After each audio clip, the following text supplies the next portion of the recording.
안녕하세요. 법무법인 성지 파트너스입니다. 결혼 생활 종료를 알리는 법적 이혼은 경제적 손실도 크게 발생할 수 있어 대응을 철저히 해야 합니다. 법정 대응의 시작은 바로 소장을 작성하는 데 있습니다. 이혼 청구 사유를 밝히고 그 사유로 인하여 발생하는 경제적 손익 등을 소장에 기재하는데요. 이혼 소장 내용과 그에 대한 답변서 내용은 향후 이루어지는 법적 절차에 상당한 영향을 주므로 허투루 작성되지 않도록 심기일전하여야 합니다. 그러므로 조정이혼 소장 및 답변서 작성 시에는 본인이 하고 싶은 말을 그대로 적기보다는 사안에 맞게 논리적으로 재구성하여야 합니다. 예를 들면 상대방이 여러분을 지속적으로 홀대하여 헤어지고 싶다면 이혼 사유는 배우자의 부당한 대우가 됩니다. 그리고 차후 진행되는 조정기일에 어떠한 부당한 대우가 있었는지, 그러한 행위로 인하여 혼인이 유지되기에 얼마나 어려운 정도인지 등을 구체적으로 밝힙니다.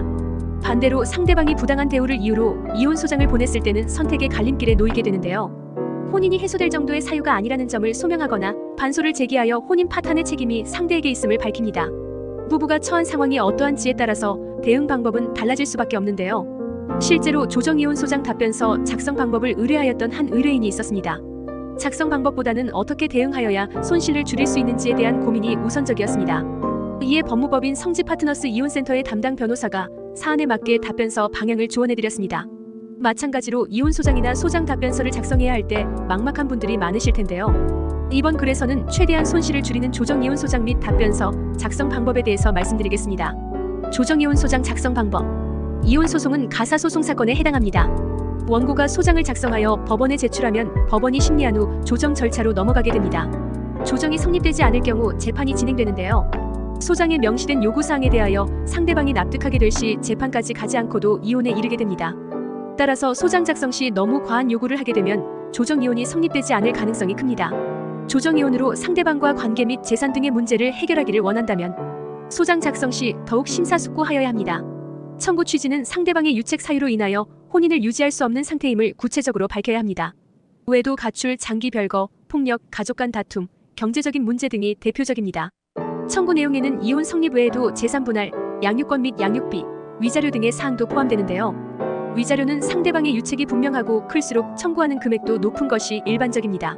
하지만 부부가 공동생활을 유지하기 어렵게 된 데에 일방에게만 책임이 있는 것이 아니라면 과한 위자료는 조정할 필요가 있습니다. 재산 분할은 재산 형성에 따른 기여도, 재산 감소 여부, 결혼기간, 가사분담 여부 등을 참고합니다. 부부의 공동 재산이 아닌 일방의 재산에 대한 분할을 요구할 경우 심판을 통하여 결정될 가능성이 높습니다. 양육권 및 양육비 부분에서 양육자로 지정된 당사자는 상대에게 매월 지급받을 양육비를 정할 수 있습니다. 대체로 가장 협의가 되지 않는 부분인데요. 양육권자가 되는 것이 중요하다면 자유로운 면접 교섭을 허용하거나 양육비를 감액하는 방식으로 충분히 대화를 나누어 볼 필요가 있습니다. 조정이혼 소장 작성 시 손실을 줄이기 위하여 참고해야 할 사항들을 정리해 보았습니다. 소장에 대한 답변서 작성 시에는 원고의 청구에 대하여 어떠한 입장을 취할 것인지를 간략하게 밝히기만 하면 되는데요. 다만 조정기일과 변론기일에는 답변서에 명시한 입장을 증거 등을 통해서 더 구체적으로 전달하여야 합니다. 위의 내용은 기본적인 사항입니다. 유리한 위치에서 사건을 끌어가고 싶다면 법률 자문을 받아보는 것을 권합니다. 다음으로 실제 사례를 통하여 법률 대리인의 조력을 받을 시 어떠한 도움을 받을 수 있는지를 말씀드리겠습니다. 조정이혼 성립한 사례. 전문직 종사자인 의뢰인은 일이 많아 주말에도 가족과 시간을 보내지 못하였습니다. 그런데 결혼 5년 차의 배우자가 상간자와 외도를 하였다는 사실을 알게 되었습니다. 배신감이 컸던 의뢰인은 이혼을 하기로 마음먹었습니다. 그런데 배우자가 외도를 하였어도 양육권은 엄마에게 빼앗길 수 있다는 말을 듣고 법무법인 성지 파트너스를 방문하였습니다.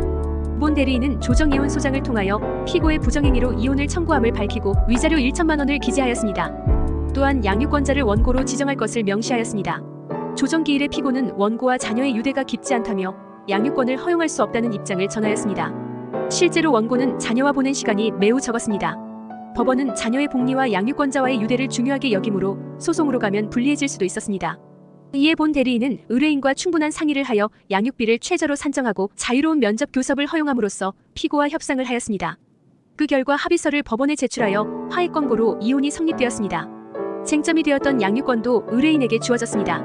이에 따르면 이혼 시에 제일 먼저 숙고해야 할 사안은 여러분이 원하는 바가 무엇인가 하는 것입니다. 헤어지는 것이 목적이라면 상대의 유책 여부를 밝히는 것이 중요합니다. 경제적인 이익을 얻는 것이라면 재산 분할 및 위자료 사안에서 적극적이어야 합니다.